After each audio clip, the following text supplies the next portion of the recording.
Welcome to Unapologetically Sensitive, where you can learn, relate, laugh, and maybe even live a bolder, brighter life.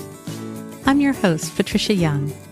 This is a weekly podcast where we explore the strengths we have because of our sensitivity and some of the challenges it poses as well. The information in this podcast is not a substitute for help from a licensed mental health professional. Hey there. To the creatives, healers, sensitives, and deep thinkers, welcome. I'm really glad you're here today. This is the intro to the intro. Today you're going to be hearing the best of one of the episodes, most downloaded episodes that I've had on the podcast. And as the holidays are rolling in, I don't know about y'all, but I'm feeling really tired and depleted. This has been a really challenging year, and so I'm trying to figure out how to take care of myself and still make sure that you get at least an episode a week. This is what we're going to do.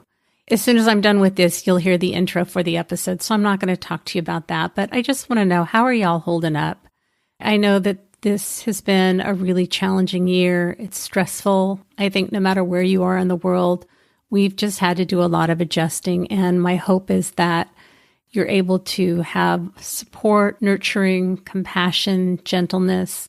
I know from my clients, it's been a really, really, really hard year. And for some of you, there just has been no let up at all. And my heart hurts. I don't even have words. I really do want to name that the ongoing stress and the uncertainty that we've been living with is hard. And now that we're running into the end of the year, where the first year of what we're experiencing with this pandemic, all of these firsts, I think, are going to activate some loss for us going through the holidays. Whatever you celebrate, regardless of where you are in the world, this year is probably going to look different than previous years. And so I don't know about you, but I'm feeling lost. This is a harder time of year for me. I'm continuing to paddle a couple times a week. I'm getting really great support from the people that I'm close to. Thank you, everybody. I appreciate you. And it's hard, and I am not always at my best, and sometimes I feel like I'm just in survival mode. And I share that with you because if you're having a hard time, there is nothing wrong with you. You are not alone. If you're having a hard time functioning, if things are really out of balance, then please get some support. Talk to a friend. If you have a religious, spiritual person, a therapist, a coach, I want you to get support. I really straddled this. How do I validate when things are hard, and knowing that sometimes it's just going to be hard, and then when do you need to get help? But I just want to say it's a joyful time of year, and, without everything we've experienced this year, it can be a very stressful time of year. So you'll be hearing some new episodes, some remixed episodes. I want to be able to keep providing content for you, and in order to do that, I got to make sure I take care of myself. So on to the preview to the show. Hey there. To the creatives, healers, sensitives, and deep thinkers, welcome. Today's episode is something that's really special to me. A childhood friend of mine, Kitty McCormick, we reconnected after many, many years on Facebook, and she ended up taking the Online HSP course. And so we had a chance to get together after the course was over and to talk about how we were as kids, and we never really processed any of this. We both had a tremendous amount of anxiety as kids. I had no idea she had anxiety. She had no idea I had anxiety. We talked about specifically some of our fears, and she had to change schools a lot as a child.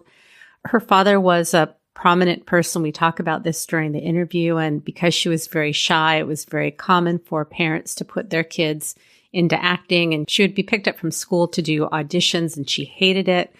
We also talk about that sense of being in a group of other people, and for Kitty being an introvert, that sense of being invisible. And we both talk about how when we're in a group that just doesn't work for us, that negative chatter comes up, and the more it comes up, the more we kind of feel even more invisible.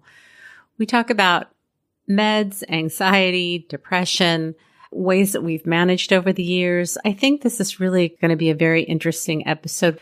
Kitty talks about her experience working with therapists who were not HS knowledgeable and how that was for her.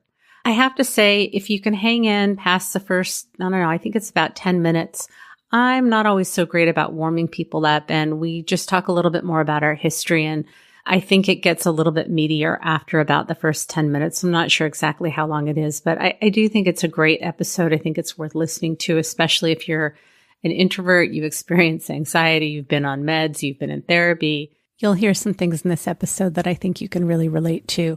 Please stick around till the end. I have some exciting offerings to tell you about, but I don't want to take up too much time here at the beginning of the episode. If you haven't taken the podcast survey, you can go to Unapologetically Sensitive and go to the survey page. If you look in the show notes, all the links that I'm going to tell you about are here. I may try and get some merchandise ready for the holidays that you order and it's sent to you that will have the Unapologetically Sensitive podcast logo on it if I can get my stuff together. We'll see. Let me tell you a little bit about Kitty. Kitty McCormick is a licensed clinical social worker in Los Angeles who has worked with children and families for over 20 years. She has extensive experience in the Los Angeles Unified School District, where she worked with at-risk children, adolescents, and young adults. In that setting, she also collaborated with Child Protective Services, the County of Los Angeles Probation Department Juvenile Services. In 2017, Kitty shifted from doing social work in public school settings to doing psychotherapy in therapeutic schools with children who have greater emotional needs. Kitty then began private practice.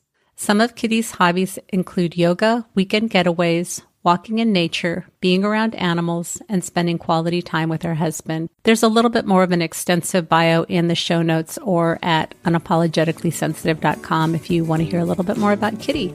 And now, on to the show. Hey, Kitty, how are you? Hey, I'm good. Thanks for being here today. You're welcome. We've known each other for a heck of a long time. That's true. I'm trying to think, what grade was it that we met in? We were in 6th grade. I remember that very well because that was a new school for me. Oh, I don't think I realized that. Okay. Yep.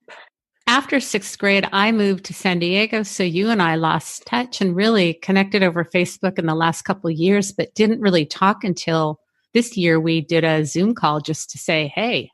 Yeah. I remember connecting with you the way I did with a number of friends when I first got on Facebook. Like, we were kind of surprised that we both were therapists. And then it was just kind of like some years later, I would kind of see your stuff and we would like each other's stuff. But yeah, took a while before we actually talked. Yeah. I remember really enjoying spending time with you. It felt like it was just safe being with you. I know I spent the night at your house a couple times. You spent the night at my house. Yes. Those were great times. It was funny because and this is like going back a ways, but I remember having a kind of a circle of friends, and we weren't necessarily in the immediate circle of each other's friends, but we connected to each other. And it was like, hey, come spend the night at my house. That was really cool for me because I didn't do that with a lot of kids in all of the grades of elementary school. Well, I really wasn't in any particular school long enough to do that. So I think I usually did just have kind of like one or two really close friends, and I kind of hung out with them like for that whole year, maybe for 2 years if I was at a school that long. So I didn't kind of reach outside of that little group, but I did with you. And I remember like activities even. It's fun. Yeah, I didn't like being away from home, and I'm trying to think about at what age that changed for me, but I really preferred to be at home. I did not like being outside of my house, maybe going to a friend's house, but not spending the night. And I don't know if that changed, if that was just with you or if that was just by 6th grade, but like home was really the place that I wanted to be most of the time. That's interesting because I would never have picked up on that. And I think I was pretty aware about friends and just their personalities, just even as a kid. I understand why now, not so much then. I think I felt really comfortable with you. So I'm pretty sure I didn't pick up on any of that stuff. I do remember like kind of just getting into just discovering things in like the closet of my bedroom because it really wasn't It was my closet, but my mom's stuff was in there. So it was just kind of fun. We were just kind of rummaging around, and that's something that I just did with like a lot of friends. Maybe play Barbies, but not really, go into the closet and look for, lost treasure. You had a huge closet. From my standards, your room was huge. I think you had 3 twin beds in it. Yeah, that's right. And the closet was huge compared to where I lived. Yeah, well, there were different configurations depending on what was going on in the house, but yeah, that around that time there would have been 3 twin beds. That's right. And the closet was even huge for me because I had clothes in there, but it was just like a little section. And then my mom, who was a teacher, had so much of her stuff in my big closet because it was a perfect space for her stuff, a lot of it. Yeah, yeah. And your dad was a newscaster, so I kind of felt like you were famous, he was famous. And he was just dad. Yeah. People would say that and I'd be like, yeah, huh? Like, he's just dad like everybody else is, right? Yeah. Why don't we give him a shout out in case anybody's in our generation? Hey, Larry McCormick, Channel 5 KTLA, News 10. Yeah. When did you find out you were a highly sensitive person? It's so crazy, this journey. I found out like kind of about 20 years ago when I first saw Elaine Aron's book. I do have an anxiety disorder that I've been diagnosed with, general anxiety disorder. And so I kind of was gravitating towards things. I kind of flipped through the book or read the back and I thought, oh yeah, this is kind of me. And then it stayed on my shelf for years. I would see it over the years and just kind of go, yeah, that's me. As a matter of fact, I went to, and I think I told you about this, 1 or 2 meetings, like either in the late 90s or the early 2000s. And that was not long after her book was like first published. So the meetings, I think, are a little different then than they are now. And they were just support group meetings. And I think what I gathered from them was kind of like, yeah, I'm weak and delicate because I'm really sensitive and I shouldn't be around loud people. But I probably could get more in just my regular kind of anxiety disorder support group. Yeah, that was just a long way of saying that's when I first found out about it. It wasn't until much later that I really took a deep dive and found out way more about it. Yeah, I didn't know I was a highly sensitive person until the last couple of years. And I would say I was a pretty anxious kid, but I don't think I ever picked up on your anxiety.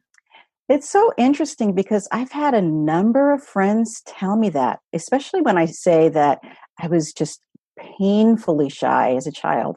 Friends have told me that's not true. No, no. And it's like, yes, I was. But that only came out with strangers and with people that I did not let into my life, my circle, people I didn't know, people who were like, I don't know, maybe authority figures like teachers or adults. It's funny you say that you were that. I there was no way I'd ever have picked up with that trait with you at all. I didn't see that at all. But yeah, I was an anxious child. Yeah, it's interesting because I can remember there were break-ins in the area that I lived in, and I can remember being under the covers at night and practicing breathing in case somebody broke in so that they wouldn't know that I was in bed. I think that's how my anxiety showed up. I had a really strong need to connect, and I think that's always been my saving grace. And knowing now that I'm a highly sensitive extrovert, like I just wanted to connect with people and it made me feel so good. But being away from home, like I hated 6th grade camp. I was so freaking homesick. I hated it. I hated being away for that long. It was not a fun experience. So I think that those are the ways that anxiety showed up for me. Maybe not so much in relationship when I was relating with people, but yeah. Wow, that's interesting. When you speak about those kinds of circumstances, I think I was always with a friend. And when I wasn't, especially overnight camps, I don't know if I could have done that if I didn't go with a friend. My one thing my mom did was she always made sure that I would go to like Y camp, or basically those are the camps that we would go to with friends. So, and we were always like scheduled to be in the same cabins. That made it much easier. And it was at an age where it was okay to just kind of cling together and stick around. And it wasn't that would have been much harder, like I guess in high school or junior high school, where, kids are kind of like mingling with a lot of different other kids. That would have been very hard for me. But so I get that. Well, it's interesting. Two things. I can remember at night having a hard time falling asleep and looking at the clock and counting on my fingers how few hours I would get until I had to get up, like feeling really anxious about that. And going to summer camp, my mom worked full time. And so the bus would come and pick me up at my house. And oftentimes I didn't want to go and I wouldn't answer the door. I had so many stomach aches as a kid. I just somatically, things felt like they were just too much. And so I remember in the morning needing to tell my mom I didn't feel well because I wanted to stay home and feeling so anxious about that. But it was really like I just felt like I couldn't deal. It's so weird. Like we have the exact same childhood. It's weird to me because I think part of what was happening with me is, so again, my mom was a teacher, and she, during that period of time in the 70s, there was this thing called the open classroom that she was trying to replicate, or trying to find programs that replicated here. It was kind of something that was founded in England, and it was kind of like kids kind of get a chance to go at their own pace and do what they want to at whatever times they want to. It's a structured open program, but here in the States, it was something totally different. And so she kept trying to find it. And the way she did was taking me out of schools and placing me in other schools, which was horrible for me because I had to keep going to new elementary schools. And every morning before school in a new school, I would have these horrible stomach aches. It's just like I didn't understand really why, but it was all based on the nerves of going to this new place. Even when it was, months in, that was still happening. I also had similar, and this kind of continues on today, problems with insomnia.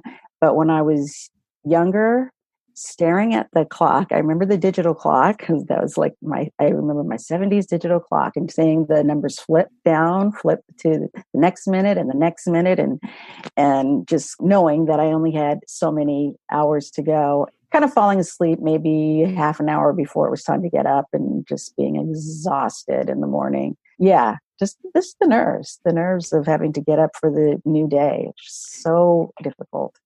Yeah, and these are things that I've never talked about with anybody, not for any reason other than there wasn't a context for it to come up with, and never told my mom about this stuff. I mean, she obviously knew I had stomach aches all the time, but really never talked about how anxious. And I think the thing is that I internalized so much of it, and I really felt like how I showed up in the world was not okay. Who I was not okay. I didn't fit in. I didn't belong. And I think the protective factor is that I always seemed to have at least one best friend, and that connecting was really important. That and books. I think books saved my life. And my mom was really into creativity. So we did baking and I did craft classes. And so there were some protective factors there, in spite of the fact of me always saying, what I didn't get.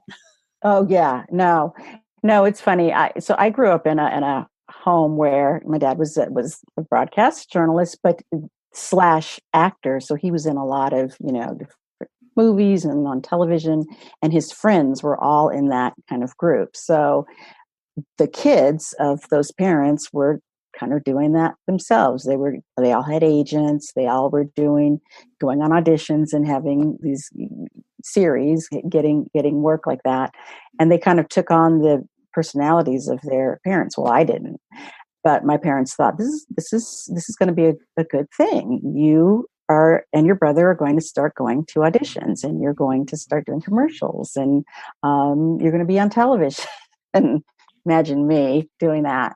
Yeah, that I think my parents, I know they loved me, so this is not to bash my parents, but I think there were things in during my childhood that just were kind of layered on top of that trait that made my life so scary at times, just having to be in a new school and getting picked up and hearing my mom say, we have 10 minutes to get ready for this audition that you're going to, and like, we have to be there in 30 minutes in the Valley. That was when you could get like from LA to the Valley in 30 minutes. And just like be ready. And then just, once we get there, I want to hear you being bubbly and excited. And I want to hear your voice through that door, just like I heard all the other kids' voices. And that's what I didn't get. That's kind of, that's a part, that's just such a small part of it. And it was not,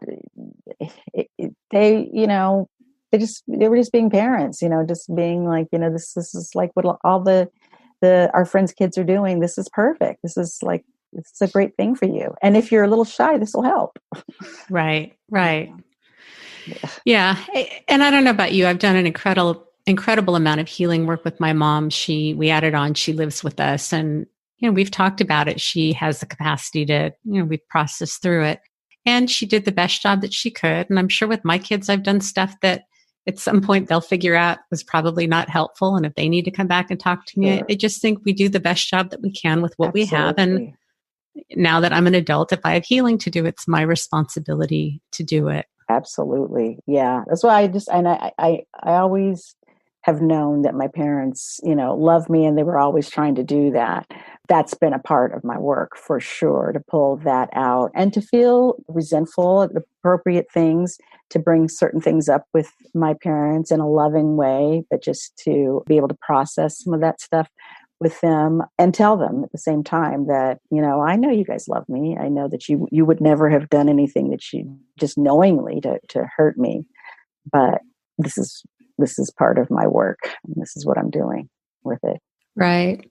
And I had actually forgotten that I did go through a period where I was very angry and frustrated. We grow up thinking that we got what we wanted. We can't figure out why we struggle. Then we get into therapy and we realize where some of those wounds came from. And then there's that grief and that loss and that disappointment and anger and frustration that we didn't have what we thought we had.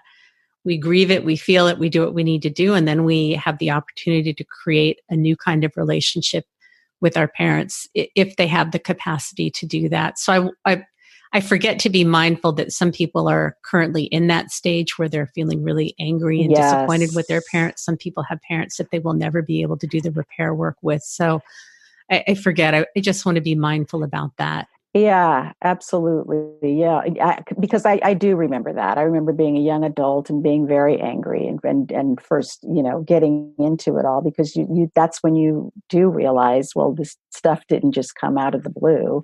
There were reasons for it. But yeah, just you do have to work through that and continue that work. I think some people kind of stop right there, and maybe that's, I don't know, that could be some reasons for difficulties or strained relationships with parents, but get to a place of compassion, and I've reached that place, and it's, all is fine now. Right. I still understand what happened and how this came on, and I can look back at it and go, wow, yeah, that wasn't great, but I get it. I understand. Yeah. What do you think of the term highly sensitive person? Well, so I don't have a problem with it, or I never really had a problem with it. I always thought, yeah, I can relate to that. I think until recently, I've started to have some issues with it. I think I kind of just naturally saw myself as being highly sensitive. So that was just kind of like, okay, yeah, that's what I am. I was so connected to this person who has an anxiety disorder that, so I think that's already coming from a place of being disordered or being weak. It's already kind of like there's a negative connotation attached to it. So the sensitivity part didn't bother me so much. Ironically, now that I look at myself as having the anxiety disorder because of the highly sensitive trait and not really getting my needs met at the time, therefore the anxiety disorder came on, I now have some issues with that term, highly sensitive. I think it's just because society has put some negative kind of, there's so I guess I'm struggling with this. Society has some negative views, I guess, about being sensitive. I don't personally, but it bothers me that people think of being sensitive as being weak. Mm-hmm. That's kind of the issue I have with it. I don't know. I'm a little conflicted about how I feel Yeah. about that. Is there another term that you wish were used instead of highly sensitive? I've thought about it, and I think the things that I think about when I think of who I am, I think that I'm highly aware, or maybe there's an intuitiveness there. Mm-hmm. Sensory perception is part of it. So I Mm-hmm. still claim highly sensitive. It's just I don't feel you know bad about saying that. Doesn't make me feel afraid of describing myself in that way to somebody else, or when I'm describing that trait, I've used it and haven't had any kind of gotten any kind of fear of judgment from other people when using it. So, but I know that other people have, and I think that's why I'm just a little more aware of that now. Yeah, yeah. I'm doing this little shift of a perspective, and there'll be an upcoming episode with Ariana Smith where we're going to talk about this more. So I don't want to talk about it too much, but I think as we learn about our traits and how we show up in the world, it doesn't matter what we call it because we own what we want and what we need. So it doesn't matter that I tell you I'm a highly sensitive person. What I can tell you is if we go out, I want to go somewhere where it's a little on the more quiet side, where it's more intimate. That's what works better for me. I'm good for 2 hours. I don't have to say, I'm a highly sensitive person and bright lights and loud noises bother me. And I can't be in a loud venue because it's too much. I can be clear on what I want and I can communicate with that. And because that's what my need is, that's where the validity is. But I think that when we first learn about the trait, again, it's another way that we externalize. I'm a highly sensitive person. Therefore, this is what I need, as opposed to this is how I came into the world and this is what works for me. Right. This is just the way I'm wired. I like to say that this is the way I'm wired, and it's not a bad thing. But I'm learning to say that more, especially like with friends and with my husband. I'm learning to just kind of state that up front without having to go into the whole thing, like feeling like I have to wear a T-shirt with the whole definition on the front of it. Right. And whatever stage we're at, I think that we do it however we need to do it. And if you would have asked me 6 months, a year ago, I'm proud to be highly sensitive. I think it comes with amazing gifts and traits. And as I'm learning and growing, how I communicate about it is just different. Yeah. Exactly. Right. I think that's what will happen with me. This is fairly new after going through the course, taking that kind of dive into it and looking at it more deeply, learning all these new little pieces and facets to it. So it's just not just the DOES, but all these other little things that, sensation seeking, introversion as opposed to extroversion, and all of this stuff that comes along with it.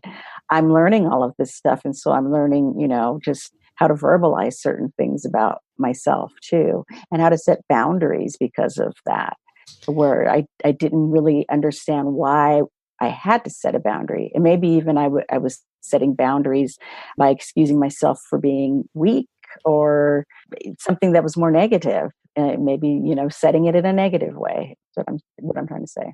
Right. And you just took the online HSP course that I teach. Yep. So for anybody that's listening, just feel like I always have to make this disclaimer. It's not a therapeutic course. It's an educational course. We learn about the trait. It's a chance for you to be around other HSPs. So if anybody's has their hackles up because of a conflict of interest or a dual relationship, it's okay. And I think that's my projection. That, that's what my projection is. So I think I need to own that, as that's my fear that people will judge or misinterpret that I'm doing something unethical. So you finished the online HSP course. How was the experience for you? Oh my goodness. It was just incredible. I mean, with each meeting, so at the end of each meeting, I had to run off to my mother's house. I would get to my mom's house, call my husband, and just tell him just all of these wonderful things I was learning about myself. So he was kind of learning along with me, and he just said, pull that book down off of the shelf and just, I need to start reading this book because I just want to know who this person is. You're just beaming. And it's like, well, it's true. It was great. it helped me realize something about myself.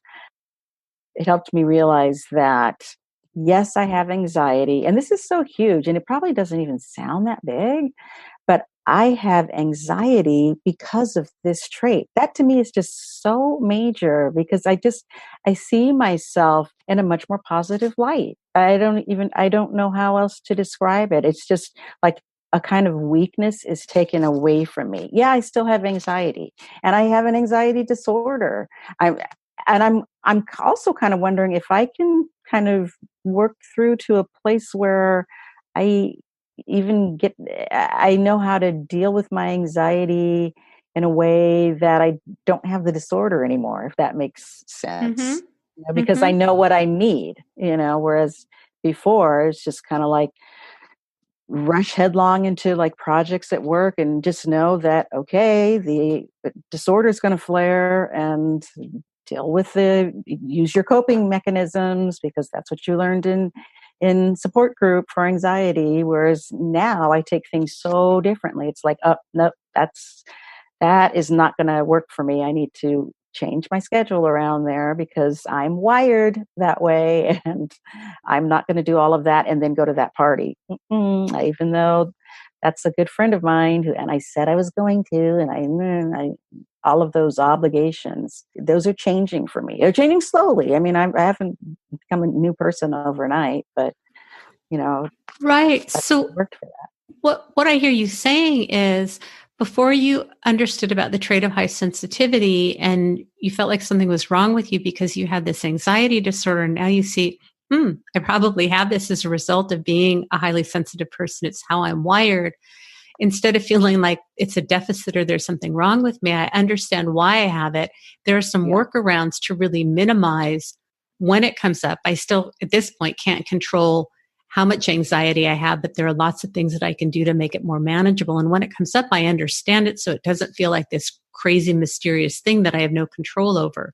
Right. Is that what I'm hearing you say? That's exactly what you're hearing me say. And that's a big piece that I got from this course. I could not get that from an anxiety skills, coping skills kind of, course or support group even. I could get, compassion and, get people understanding what it feels like to have high anxiety and get some coping skills for when it comes on. And there are probably non-HSPs in those kinds of groups too, because everybody has anxiety and, non-HSPs they get panic attacks. So that's just a group for how to deal with panic attacks, not, you know what I'm saying? Yes. And I think that when we don't understand the trait of being highly sensitive, I mean, I was trying to debate if I really want to hear what you have to say, but I think this is really important to this conversation. I Mm-hmm. was diagnosed with anxiety. I was diagnosed with depression. I was diagnosed with ADHD, and I was medicated for all three of those things. And I was on medication for a very long time. Mm-hmm. Then I learned about the trait. No, I did not learn about the trait of being highly sensitive first. I went to a nutritionist a few years ago, changed my diet, Mm-hmm. learned about kind of what was going on, learned about the trait of high sensitivity. I think I actually went off all my meds before I learned about being a highly sensitive person. I worked with a nutritionist and, like I said, changed my diet, took some supplements, learned Mm-hmm. about the trait of being highly sensitive, and really reframed my whole experience of how I went through my life. For me, and if you're on meds and you need to be on meds, I'm not vilifying them. Sure. Everybody has a different path. And so I really want people to honor that. But I want to share what my experience is because I think it's just another perspective that Mm-hmm. I still go through periods where I've got, I'm more anxious. Like you, I often will wake up in the middle of the night. I can't go back to sleep. So I keep a book Right. by my bed. I, pull the covers over my head and I read under Yeah. the covers for a couple of hours so I can fall back asleep. Sometimes I can put myself back to sleep. I have periods where I find that I want to label it as depression, but I really have to look at like what's really going on. It comes, it goes.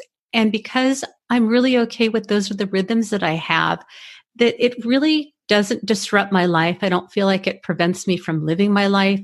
It's Mm-hmm. just part of how I'm wired. It's what I've talked about. I have times when I'm more expansive, where I'll be making videos and you'll see me on social media. And then times when like I Right. don't make videos for a while because I'm just feeling like I need time to recoup. So Exactly. I think that there's a lot of power in if I didn't know those things, I would go like, oh my God, I'm having a time of depression, or I'm having a time of anxiety, or I can't focus and it's ADHD, as opposed to just Yes. naming what's going on and figuring out what I need to do. Is my life perfect and namaste kumbaya all the time? No, it's not. Right. If I'm going to be alive and I'm human, I'm going to have ups and downs. I'm going to have things that are distressing to me, but I don't, for the most part, don't seem to lose my sense of self. And when I have those periods where I'm lower energy, I mean, I refer to it as depleted. I don't even like to say depressed, but I recognize who I am, what my strengths are, and my energy is low, and maybe my thinking isn't as great, or I'm a little bit more unplugged. But I think it, Yeah. for me, has really made a difference. And I feel so much more empowered, and I don't feel pathologized. And I feel like the people that diagnosed me did not understand the trait. With all the things that we go through, we have a lot to be depressed and Exactly. anxious about. So true. Absolutely. Yeah. I just so agree with what you just said. Yeah. I just had I call them anxiety periods when I go through, these, and it's just kind of when I, in the past would be in one.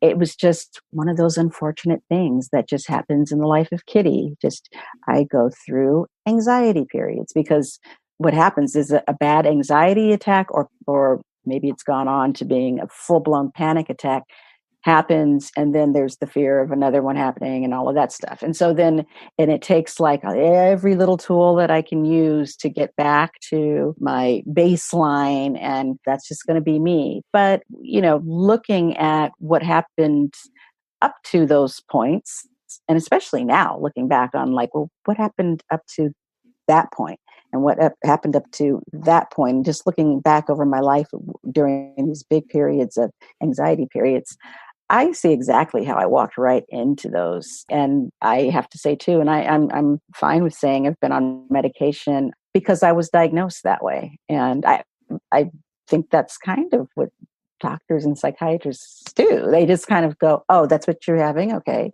take this for that. And that happens very regularly. It's a common thing. I'm just seeing how that could probably possibly change, as long as I keep doing this work, how that can kind of change for me in the future. Because I see how I can maneuver my life. And I've changed my life ironically, even before taking this course, I was already starting to change things in my life because things were becoming kind of unbearable the way they were. I changed the place where I was working, and because of the people who were kind of involved with that particular workplace, I had to change that because it was just making me nuts. I was kind of already shifting, and now knowing more about this trait, I see other things that I can do and put in place, or just ways that I can take better care of myself when I know that I'm going into a busier mode, or when I see a big transition coming up, things that I can kind of do to help myself through that. Right. It's the work. I do want to say, if you're listening and you're on medication, please do not go off your medication without having a solid plan and with the help of your medical provider. And I will say that I talked to my psychiatrist about going off meds. He was very, very discouraging about it. And I finally decided to do it. Had I done it the way that he told me, it would have been disastrous for me. I did research outside of what he did, and I did a much longer taper off than what he had said because I knew that it was going to be harder on me. While Kitty and I are talking about our experiences, please be mindful about how you do it. And neither one of us are advocating to go on medication, to get off medication. We're just sharing our experiences. Absolutely. Absolutely. Yeah. So going back to the course, was there anything unexpected that you got from the course that you were surprised about? What I think happened, which was just like, it's never really happened for me in any other group setting, is the closeness and connection with the other group members. It makes total sense now, but I didn't expect to feel that sense of connection until I understood it as we were going along, especially as we were getting into the educational piece about how it's important to have deep connections and like the kind of like small talk kind of stuff with strangers, and being in bigger groups is kind of difficult because that's the way it's always been for me. And as I said before, I always had like my small group of friends around me, whoever they were at different parts of my life. Making that bond so quickly with 4 other people was pretty astonishing for me. I mean, we're still close. As a matter of fact, we're meeting later this evening. I mean, this is all online too. That's another thing. It's not even in person. It's more proof to me of the characteristics of this trait that this is true. This is how things work for me. This is how I work best with other people. Mm-hmm. It was something else that was just proven to me. And that's been a wonderful thing, actually. It's been an addition to my life. And you're a therapist, so you already have a high level of skill around knowing how to connect with people, knowing how to attune with people. How was it for you? Have you ever been in a group of 5 or 6 other people and had this kind of a connection? No. What normally happens with me in groups of strangers is I kind of disappear. And this is like psychoeducational groups, in support groups, in group therapy even. And in group therapy, you're actually, kind of called out sometimes by the facilitator. And it's funny because one of the reasons why I've looked to being a part of group is to kind of get a better feel of being in a group situation and feel more comfortable in group situations. But I've always found myself disappearing in those situations and just kind of falling back and allowing other people in the group to come forward. And in this particular group, I think I really like how the tone was set that it's okay to speak, it's okay to not speak, it's okay to do whatever you want. Because I think what happened as well is when I would become invisible and not speak, then I started feeling bad, feeling like, okay, here I go again. I'm not good enough to say anything. I'd start getting all of those negative feelings about not being as good as those people being better than me, stronger than me, more aggressive than me, which is supposedly a good thing. Which I actually don't believe that's a good thing, but I just don't have the wherewithal to do that. And in this group, if I didn't want to speak, none of those gremlins, as you call them, none of them came up for me. When I did want to say something, I felt completely supported. And I think that's why the connection was so strong. That was great, actually. Thank you. I think there's such an unspoken expectation that we're supposed to show up in the world like non-sensitive extroverts, which means we should be talkative and we should be engaging and that if we do anything other than that there's some kind of a deficit. And even as a highly sensitive extrovert, if you put me in a group of people I don't know and I have to fight for attention, I'm going to be very quiet. I'm going to try and figure out where I fit in and where I belong. And right. This course is so much about really learning to tune into what's going on for you, who's showing up, what do you need, and really, really honoring that and creating a space for that. And I think that when we do that, then we're okay with however we show up. Because I've had that thing where I'm not participating, I'm invisible. And the more I talk to myself about it, the worse I feel until I'm if I could be invisible, I would be. Right, exactly. Yeah. And I think, the work for me is to get to the place where if I am in a group of non-HSP extroverts and that gets pointed out, which it has, it's like, why are you so quiet? You never say anything, all of that. With me just being okay with that because I don't want to share anything right now. And just letting whatever that is roll off my back because that's just who I am and doesn't mean that they're better than me. I'm in the minority of people in the world. And so in a group like that, I'm going to stand out. But that work for me is to learn to feel okay even with people just saying out loud, just commenting on my behavior and calling it out and asking about it. And just stating that it's okay. Yeah, I think as we start to know what our traits are and we see them as strengths and we view the world from our perspective, not from an extroverted, non-highly sensitive person's perspective, we can go I'm just listening. I'm just observing. Right. What does that bring up for you? Exactly. Throw it back to you. Yeah, because I think we often take those comments as there's something wrong with us, but that's just, again, that extroverted, non-highly sensitive lens. And there's more than one perspective to a story. Yeah, yeah. And you've been fed that for your whole life. And it's not just your parents feeding you that. It's everything that's coming at you.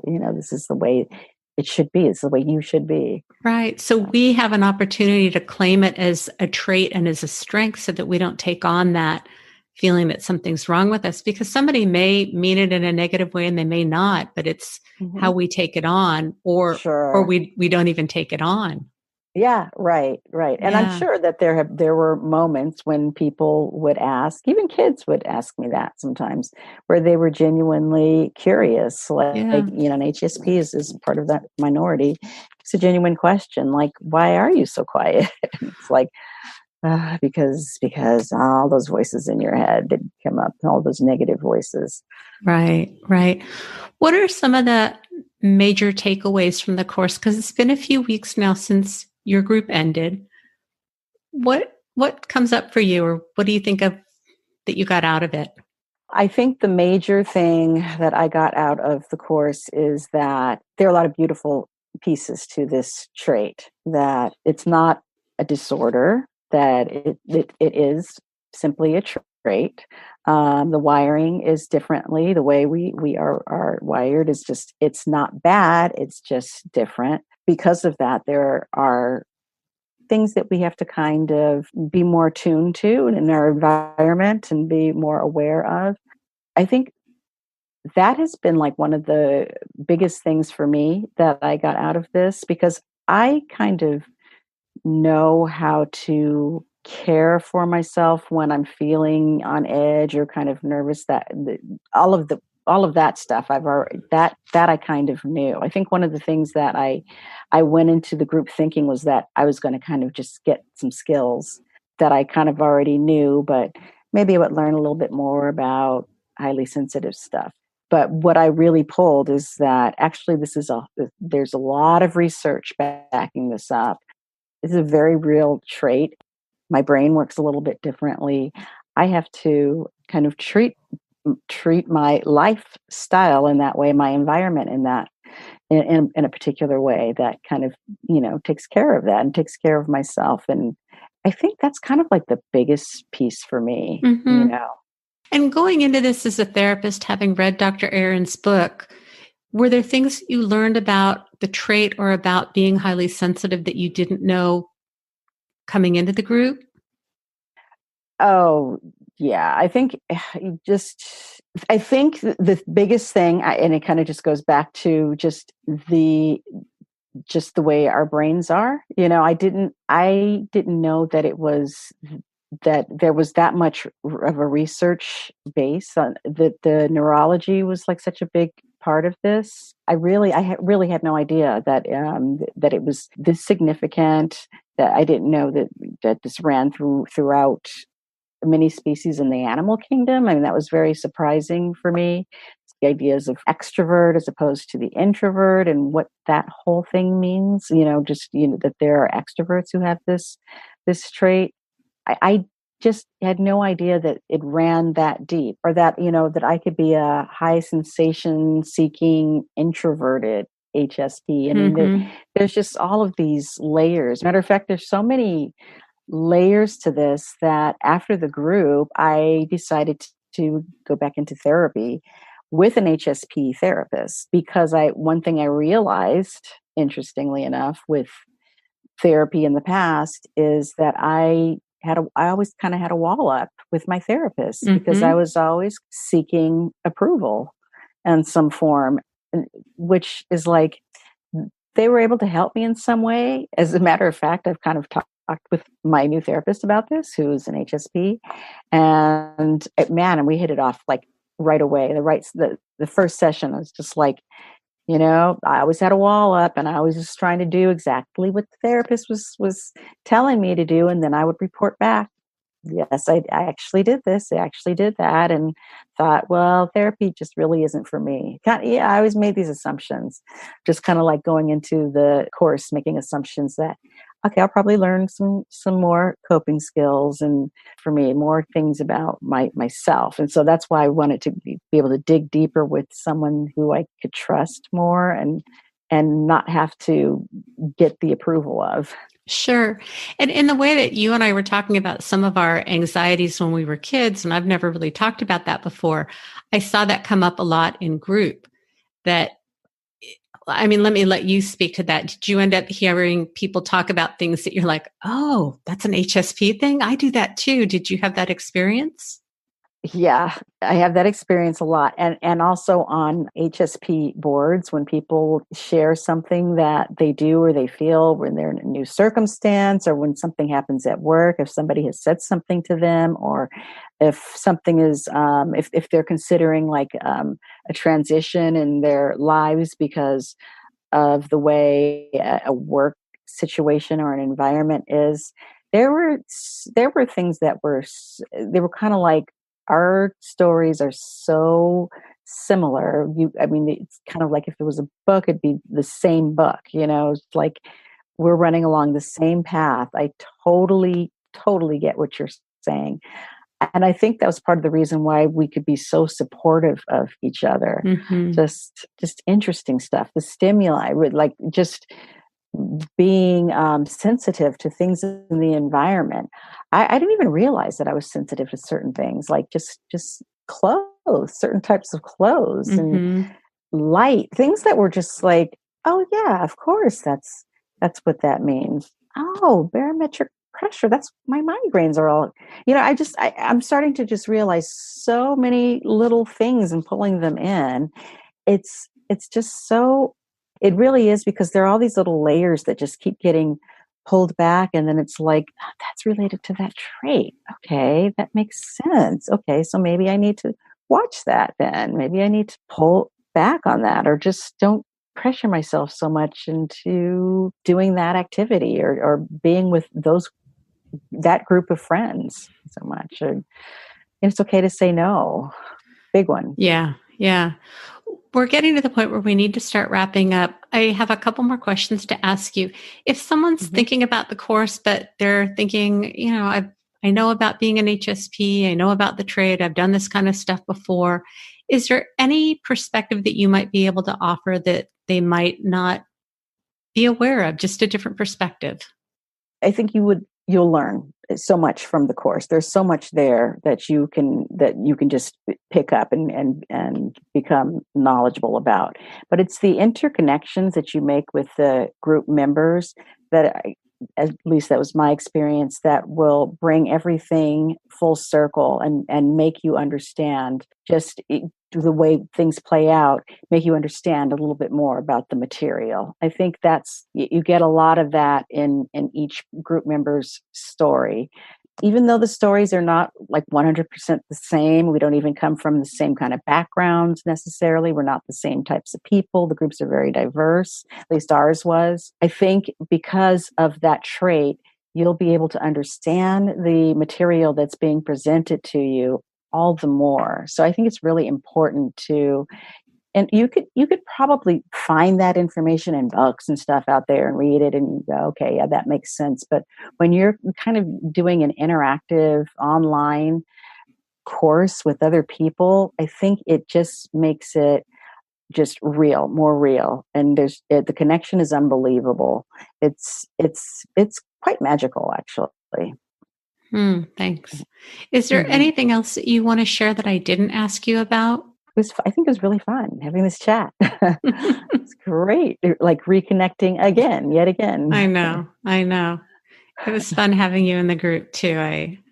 I love doing group work, and I don't think that I realized how much I love doing group work. The dynamics are just amazing. And I honestly think that, I've shared that I lived in a recovery home for almost a year when I was in my 30s. And Mhm. because of the model that we would talk about, if somebody got discharged or something happened, we talk about how it impacted people. And that's really a skill that I don't think that I realized how strong that is, because we often would talk about how were people being impacted by things that were going on and getting reality checks and doing role plays. So I think having that healthy role modeling that many of us have not gotten, and especially in a group environment where I'd like to Sure. believe that people felt seen and heard, and if they needed to share, they would. And I think that's a really powerful part of it.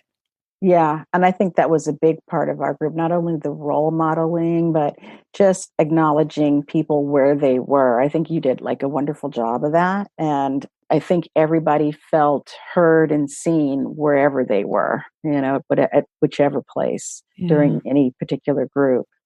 Yeah. I just see these groups as being so powerful. And so trying to figure out, how do I communicate that to people? How do I convey while keeping expectations really realistic? Because ultimately, what people can count on is if you show up and if you're willing to share in a way that feels comfortable for you and to let go of the outcome, it could be really transformational. But if you go into it expecting that you're going to connect with everybody in the group and you're going to all be at the same place, you may end up being disappointed. And so, how can you show up and get the Yeah. most out of it without having really high expectations? Because people are hearing about how magical the groups are. And if you go in, it's like if somebody tells you about a movie, about how great it is, and you go in waiting for it to be great, and you're like, that was mediocre.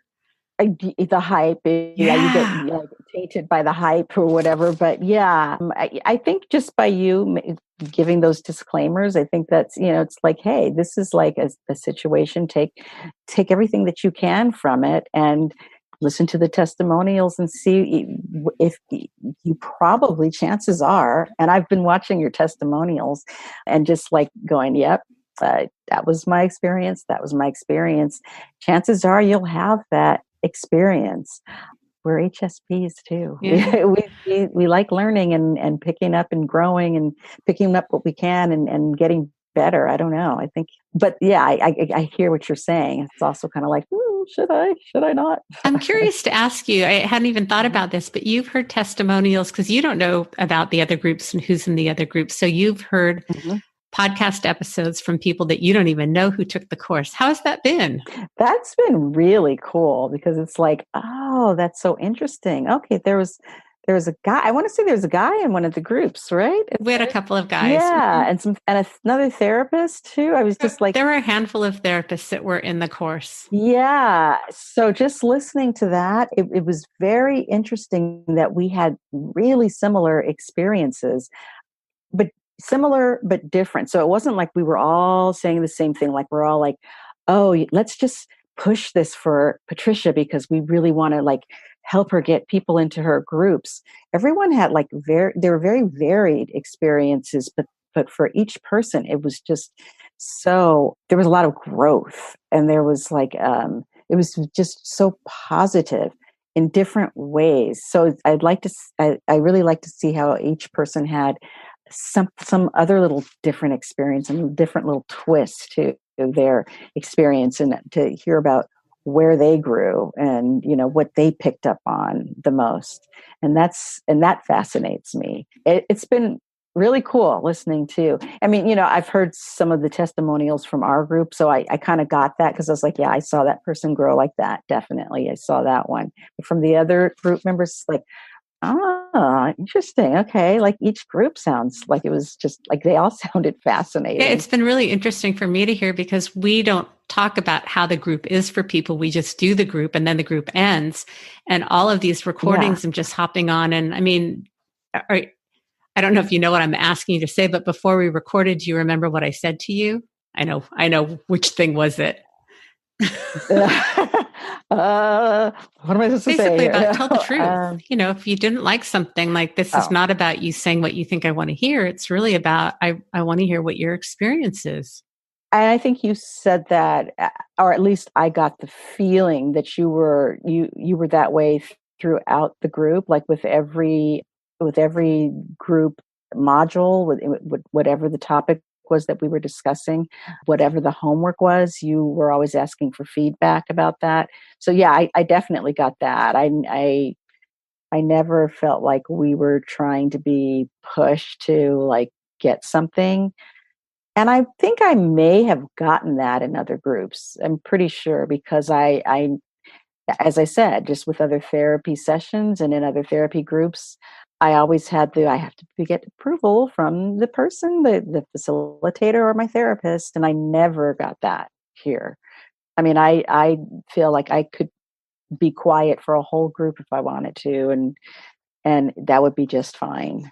And that's quite different. Yeah, it's really about you learning what it is that you need and how you can take care of yourself and honor yourself. It's not about me having an agenda about what you need to be doing or learning or saying. Right. That would just be redonkulous. Yeah.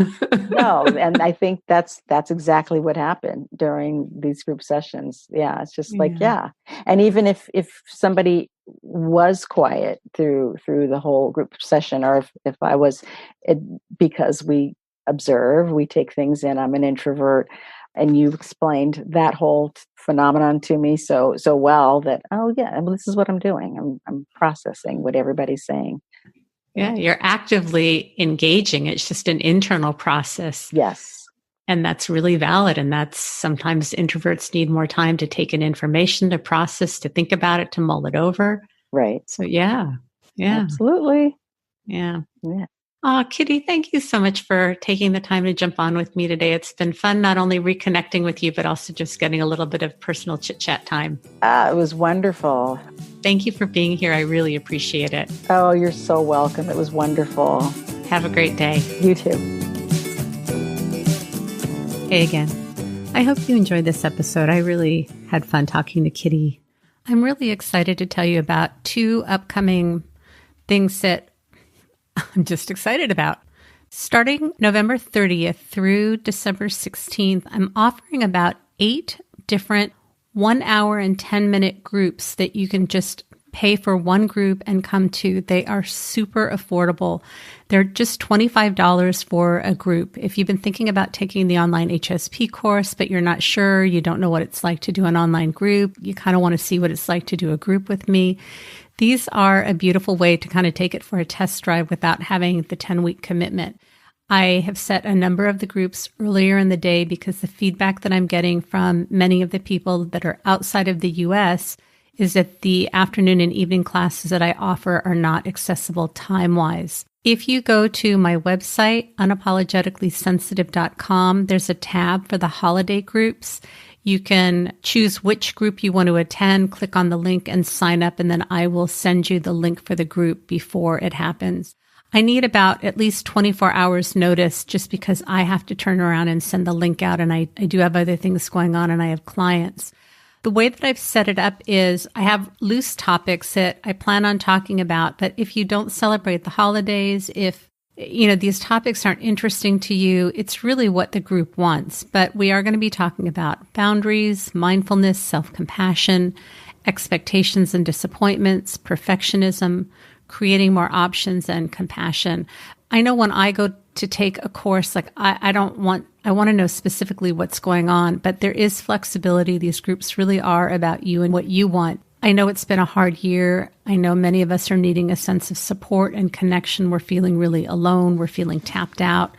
I'm personally feeling just exhausted. It's been a really hard year, and I've been really blessed to have amazing support. I know a lot of people just don't have that.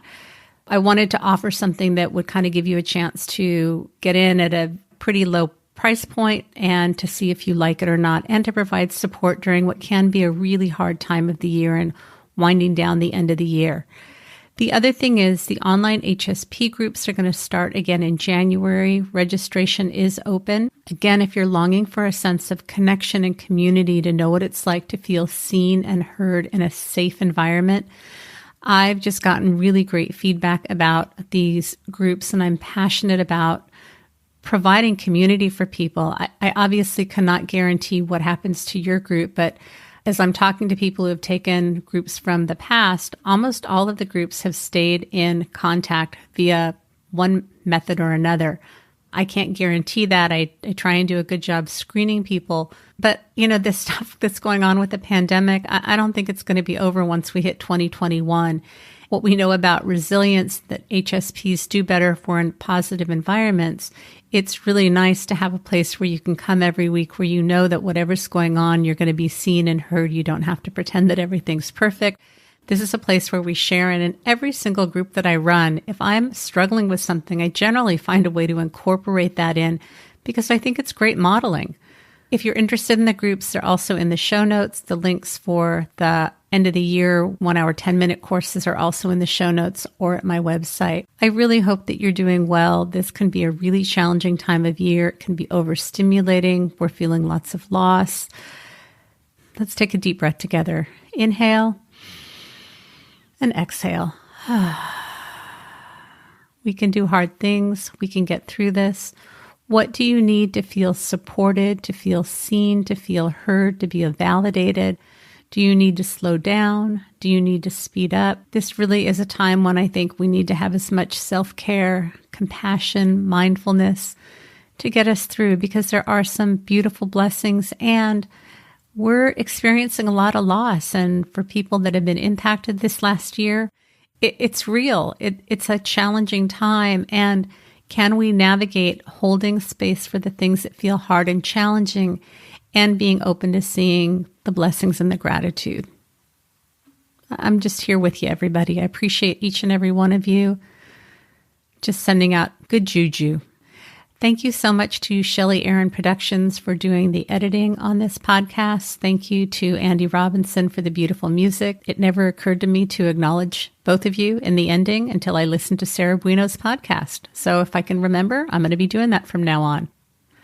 Remember, sensitivity is nothing to apologize for. It's our superpower. Have a blessed day.